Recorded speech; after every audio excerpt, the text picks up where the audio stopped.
Justement, les familles, elles sont en deuil, elles ont d'autres préoccupations, elles ont déjà beaucoup de choses à gérer. On ne s'est pas posé de questions, pour nous, il fallait tout supprimer.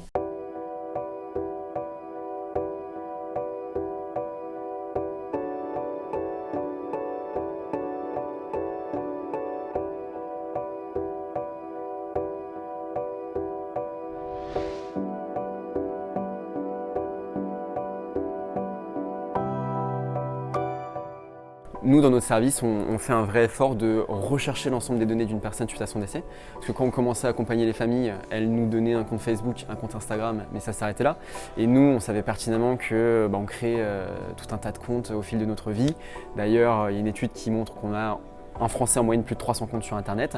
Et donc nous, on voulait vraiment proactivement rechercher l'ensemble de ces comptes pour que la famille n'ait pas, évidemment, à devoir rechercher. Et donc, on a créé un algorithme et des programmes afin d'aller chercher sur les réseaux sociaux, sur Internet, un maximum de données.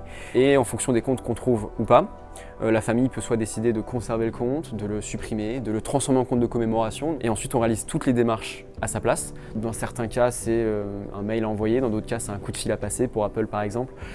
Pour citer Microsoft, il faut envoyer un courrier recommandé en Irlande pour se faire appeler par un ingénieur de Seattle. Ça fait 10 mois qu'on accompagne une famille là-dessus. Créer des comptes, c'est facile, mais en supprimer, c'est l'horreur. Et on a mis en place une plateforme de suivi pour qu'elle puisse, dans un clin d'œil, savoir où on en est dans toutes nos démarches.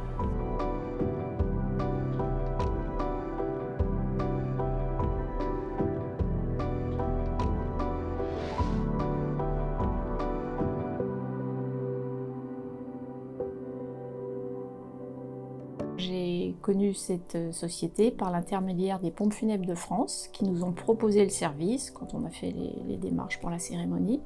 Et j'ai trouvé ça plutôt très intéressant parce que moi je voulais pas que les adresses mail ou autres contacts sur le net de mon fils soient éventuellement piratées et qu'on usurpe son identité.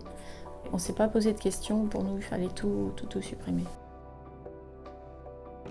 Pour nous, c'est pas notre métier. Voilà, l'informatique, bon, on a des connaissances, mais malgré tout, on est quand même limité. C'est très technique.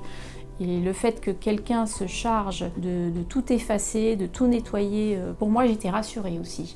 Voilà, c'était vraiment important, même si c'est toujours dans un contexte douloureux, bien sûr. Et justement, les familles, elles sont en deuil. Elles ont d'autres préoccupations, elles ont déjà beaucoup de choses à gérer. Donc c'est vraiment un gros poids qui se retire et c'est vraiment une aide très précieuse.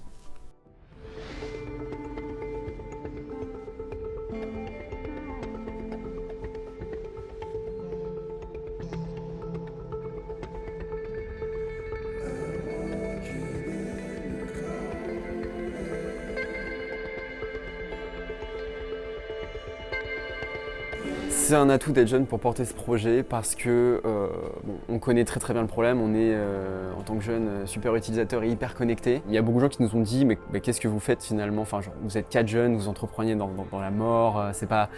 Et nous, ce qu'on aime finalement, c'est le côté, déjà c'est le côté paradoxal et pas très sexy. Et quand on voit ce qu'on apporte aux familles et le soutien qu'on leur apporte, on est tout à fait content et très heureux de les aider dans un tel moment. Finalement, les familles ont une certaine forme aussi d'empathie pour nous qui, alors qu'on sortait tout juste d'études, qui décidons de se lancer dans l'entrepreneuriat, de créer un service pas commun, difficile.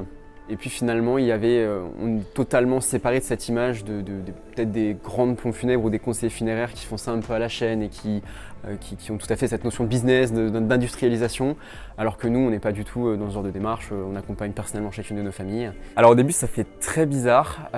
D'ailleurs, on faisait tout pour ne pas être en contact direct avec les familles, parce que j'entends pas que même nous, ça nous faisait peur. Au début, on voulait un maximum garder une distance, les accompagner à la limite par mail, mais on a vu qu'elles avaient toutes beaucoup de questions.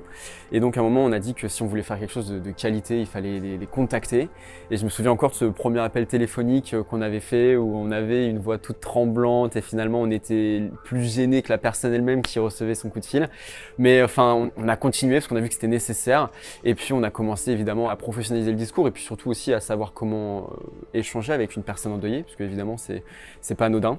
Travailler dans le milieu funéraire, oui, ça change le rapport que tu as à la mort, parce que C'est quelque chose qu'on vit tous. C'est un événement qu'on va tous finir par rencontrer, malheureusement. Tant qu'on ne l'a pas rencontré, dès que ça arrive, c'est vraiment le sort qui s'acharne et c'est très difficile, etc. Ça permet de relativiser, de dire que ça arrive à tout le monde et ça donne envie finalement de profiter de la vie à chaque instant, puis profiter de ses proches parce que ça montre à quel point c'est précieux.